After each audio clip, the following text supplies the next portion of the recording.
I'm Cynthia James, and this network is about changing lives one woman at a time.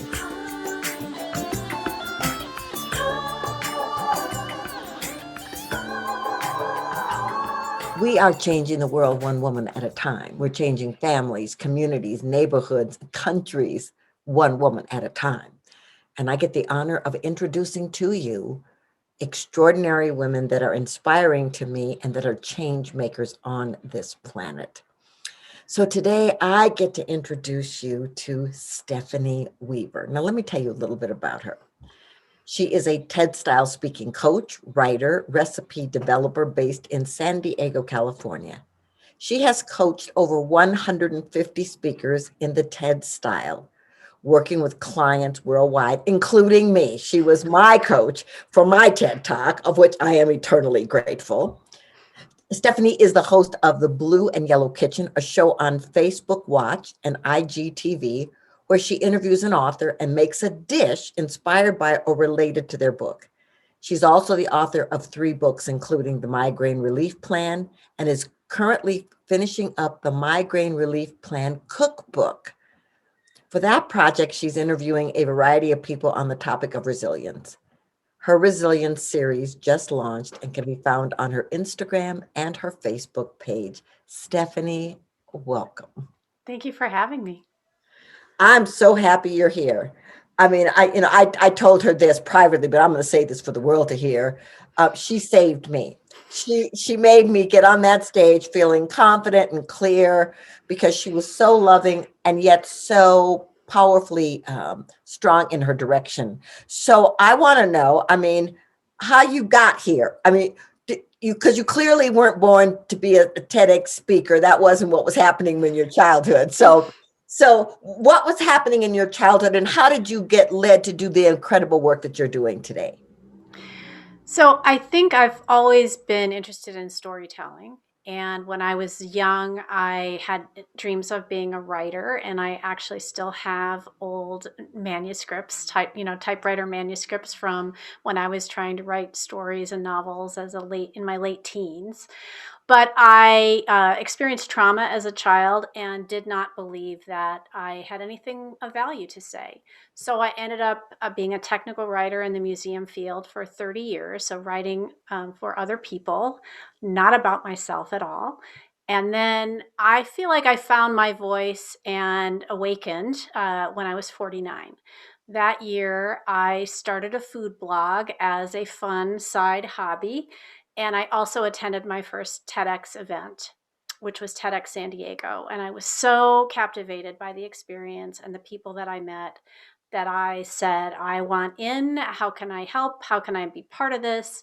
And so I joined their program team and was thrown into the deep end and started coaching. I was a speaker myself in the museum field, but I had no training in how to coach people, but they needed people to coach people. And I said, well, I'm pretty sure I can do this. And then it turned out that the process that I learned in museum exhibition development of creating a big idea and then determining the story that we were going to tell our visitors was almost exactly the same process that one uses for TEDx or TED style talks. So I did that as a volunteer for 5 years. And then in the middle of that process, ended up people started asking me, well, how much do you charge? And I thought, oh, I could do this. You mean I could pay, people would pay me to do this? Because I was doing it to serve my community. And so one of the things that I wanted to share was, I think believing in my voice took a really long time. But once I did, I really feel like my life kind of started when I turned 49 or 50. So those of you who are listening, if you still haven't quite figured it out, it's never too late. And it has been a really amazing experience for me to meet people from literally all over the world, generally really focused, interesting people who are doing special things. Like your story was so incredible and felt like such an honor to help you craft it.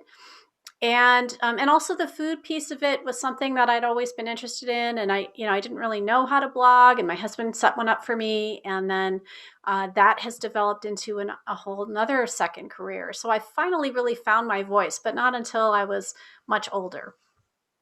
Well, well, first of all, that's incredible. There is no time limit on awakening. Ladies, I just want to say that. And second of all, you and I and many other people who've had challenging childhood, it takes a while to do that route, that journey to back to self, back to your own growth and your understanding.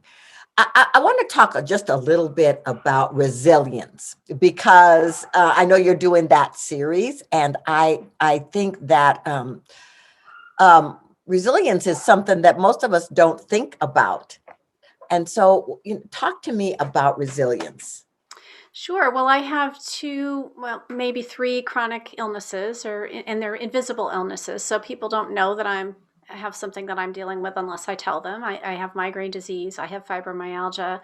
I currently have a little spot of thyroid cancer that I'm going to have removed soon. Oh, And so, the resilience series is in support of this cookbook, which is the goal of it is for people who have chronic illness. It's anti-inflammatory recipes, and then I got the idea that it'd be nice to have some information in the front about how do you live well with a chronic condition. And we're all in bodies that are aging every day, and now we're all, we're in the middle of a pandemic, and people who end up with COVID may end up with longer term issues. Some people get better right away. So I wanted, and this last year, I think, has really been a test of resilience, right? It's been such a difficult time to not give in to fear, but also to really be careful and be careful about other people.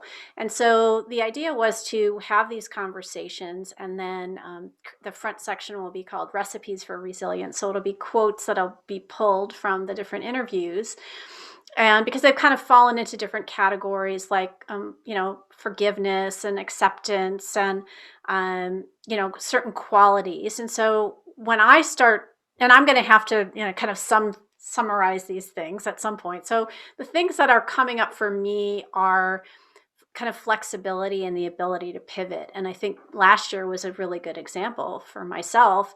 When your whole business is focused on live events, and all the live events all over the world get canceled in the same week, essentially, you have to come up with something else to make money. And so within about a week, I said, we need to put up a page on my website for virtual conferences and virtual coaching. And then that started generating people finding me and recognizing that, oh, maybe they still did need a coach, even if they were just sitting at their computer and doing Zoom, which everybody got very used to during the month of March last year. So, but I think that especially for women, I think women are very flexible in general, and we tend to multitask. But I think building the ability to pivot in the expectation that life change is going to happen, that change is not an unusual thing, change is norm, as opposed to us sort of feeling like, well, when I reach that place, I will be there and everything will be great. And I think what I've certainly learned is that it's really about being able to change and grow and move. And the other thing for me that's been especially helpful, I think, is the notion of lifelong learning, which is certainly something we talk about in museums. But for myself, uh, for me, it's been around technology. I have constantly pushed myself as a baby boomer to keep up, and not just keep up, but really adopt new technology, learn things. My husband gave me a t-shirt a few years ago that says, I am the IT guy. Um, because it's not about me throwing up my hands and going, honey, can you come fix my computer? It's me saying, let me Google that, because generally he's just going to Google it anyways.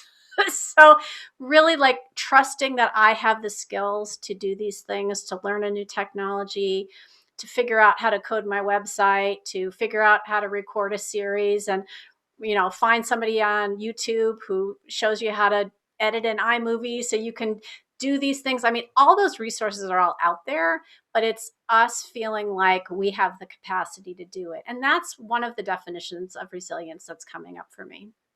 Yeah, I think the belief in self and that we have the capacity to do things is really important.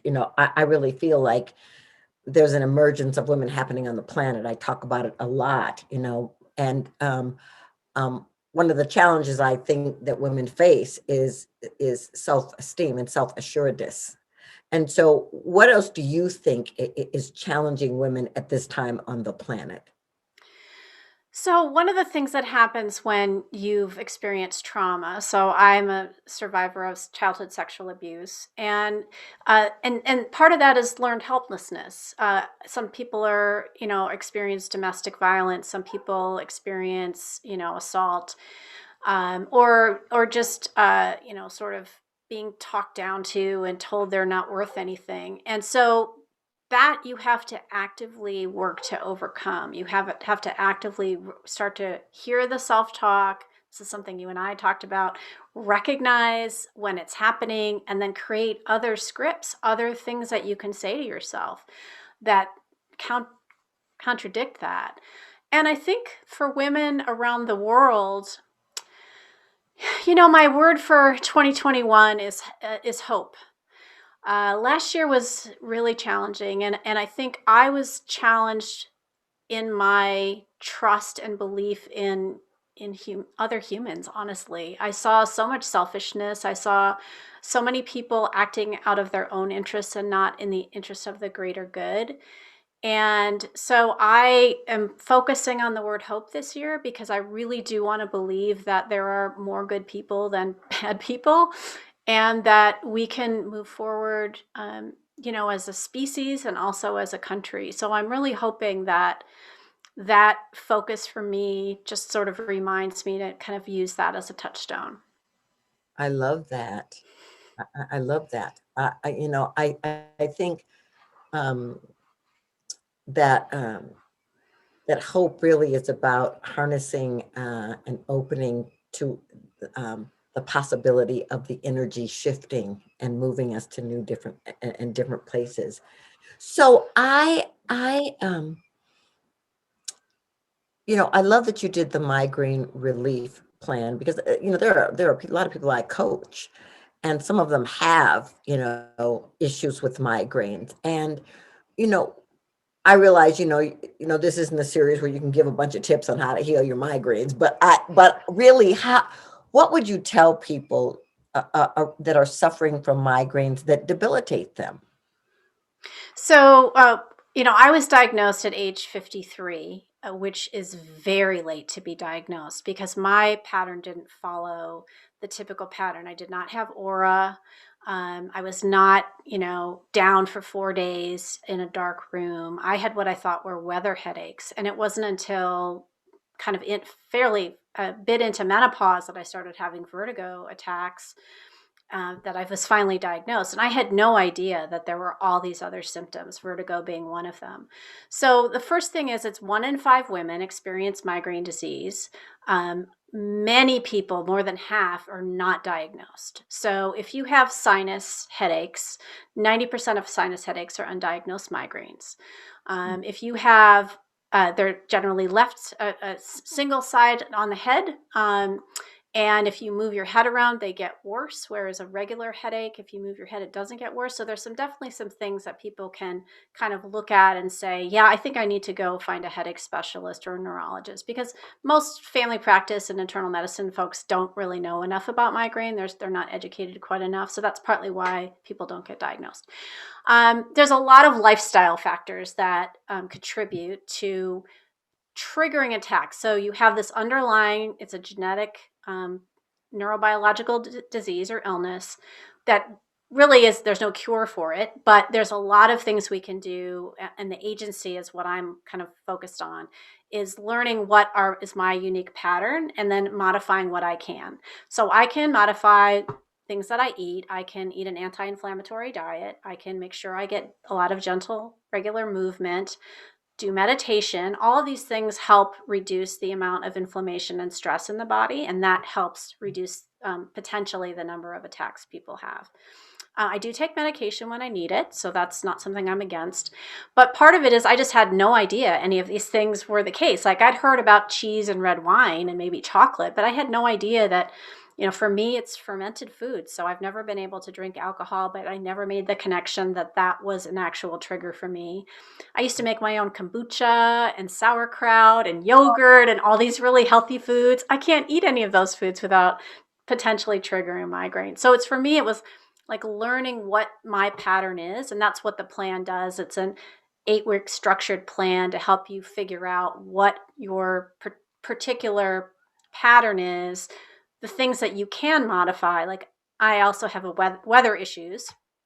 I can't change the weather, but at least now I'm aware that this particular weather pattern is a problem for me, and therefore I can modify other things to try to reduce the severity of an attack if we have this weather pattern, which we have today.